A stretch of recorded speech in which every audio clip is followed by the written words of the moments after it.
Hello and welcome back to the studio. Today we are working on a small oil portrait on a wooden panel. So before I even think about the likeness, I have to address the surface. I'm starting, as you see, with an imprimatura using a very thin washi of Viridian green mixed with a bit of raw amber. You'll notice I am using a lot of terp. So the goal isn't to paint a green wall, it's to kill the screaming white of the gesso. And by rubbing this down with a rag, I create a beautiful glowing mid-tone. This is a game changer actually, because it allows you to judge your highlights and shadows immediately. Instead, if you start on white, every color you put down looks darker than it actually is. The neutral green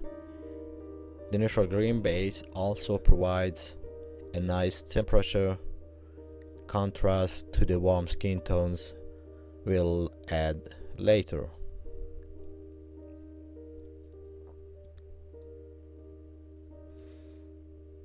Now I am in a blocking stage that take a few minutes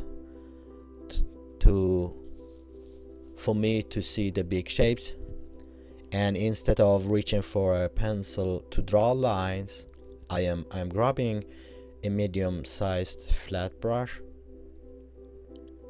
We are going to curve the head out of the background.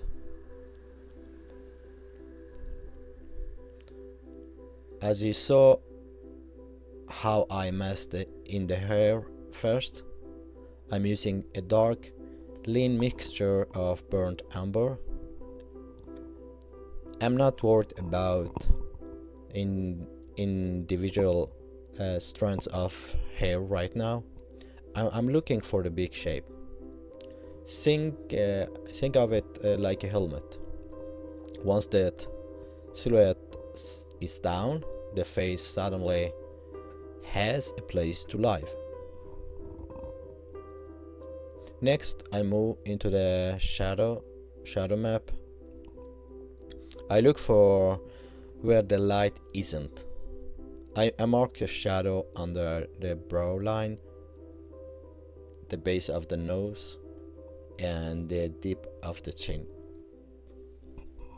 By connecting these shadow shapes, the structure of the skull starts to emerge. If you get these big shapes right, the likeness will almost take care of itself later on.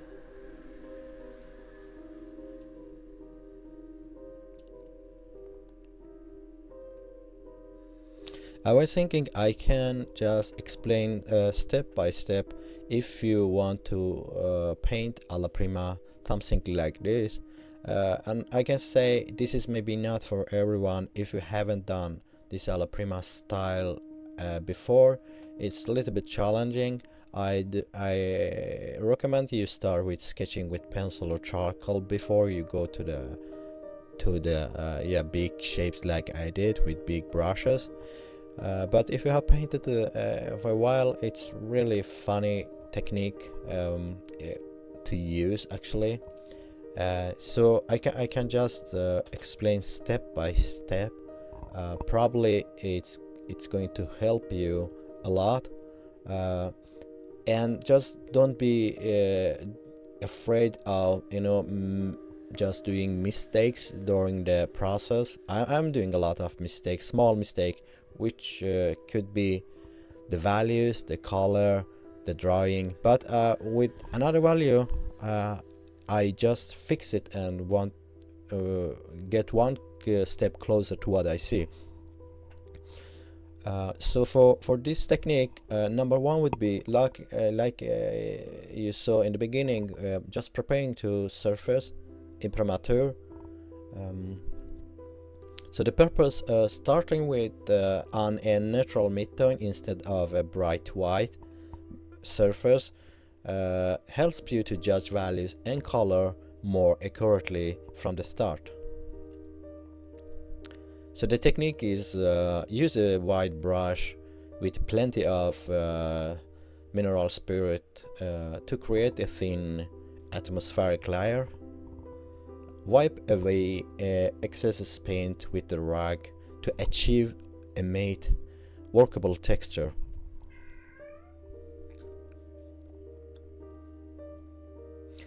Number two, for this technique, the structure blocking. Before detail, focus on a large puzzle pieces of the composition. So like messing the hair by using a dark earth tone like burnt umber to establish the silhouette of the hair.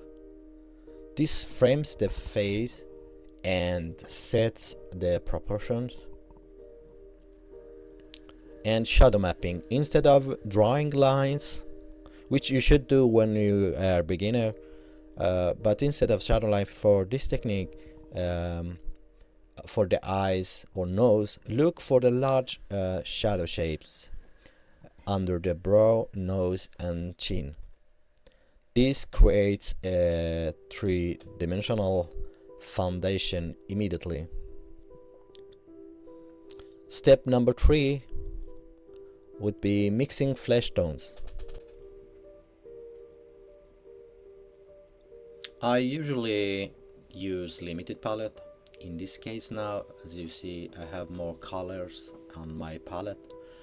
I have titanium white, yellow ochre, cadmium red, cobalt blue, radiant green, alizarin crimson, ivory black, and burnt umber. But using limited palette is just enough. And by using a limit color, just to maintain harmony, it's just easier to it's not get messy on your palette. That's what I recommend. I usually use that.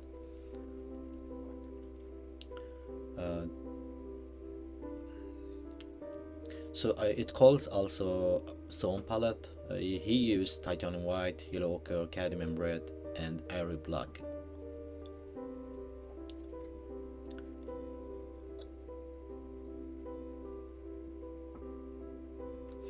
The application would be lay down the midtones of the forehead, cheeks, and chin using a medium-sized flat brush.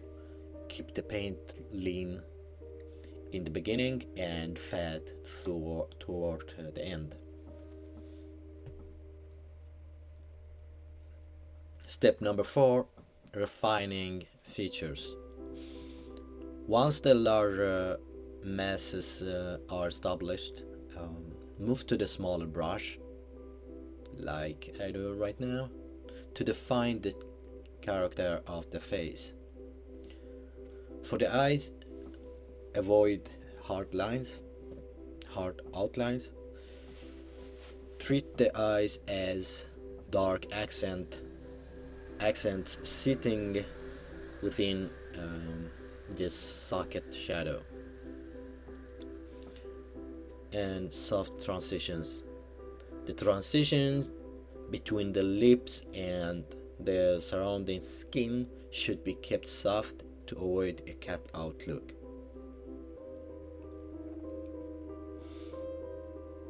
Step number 5, background and values, and we will come to that. But the background is painted towards the end to help define the edges of the portrait. negative space. What's negative space? The space around the head and around the body, that is negative space. But placing a darker tones in the background against the light side of the face, you create a powerful pop through value contrast. Color temperature. Use a cool green or gray or brownish, it depends what you paint, in the background to closing to provide a visual balance to the warm peachy tones of the skin.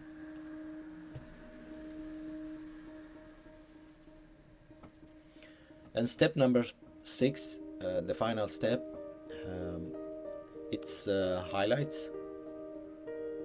The final minute of painting.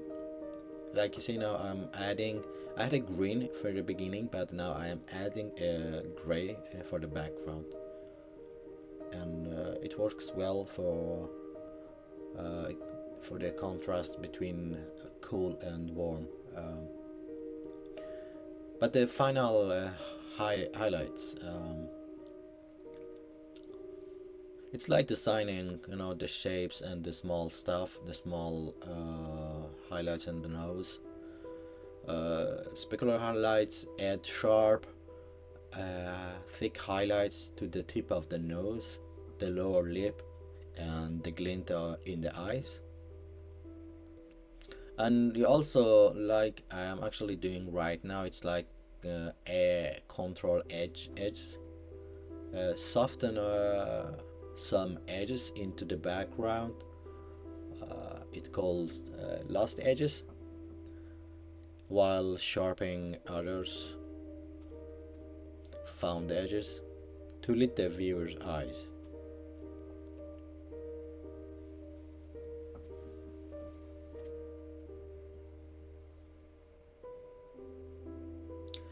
In the end, I adding more darker tones to the hair just for the more contrast and pop up of the face.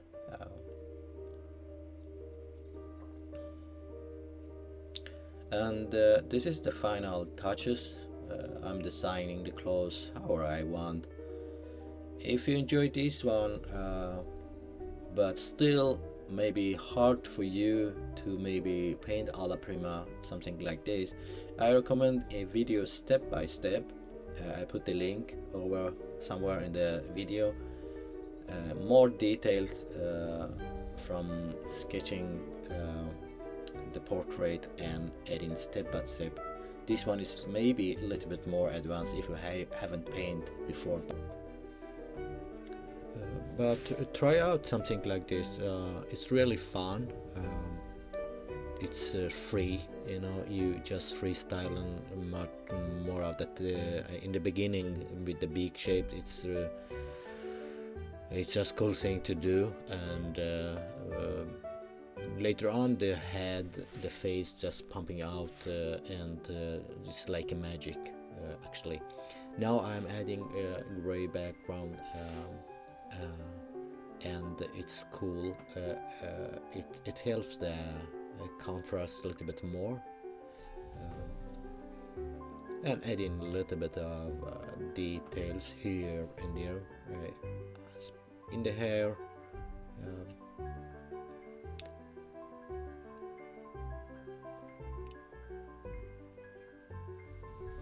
Soften some of the sharp edges and adding a little bit more highlight here.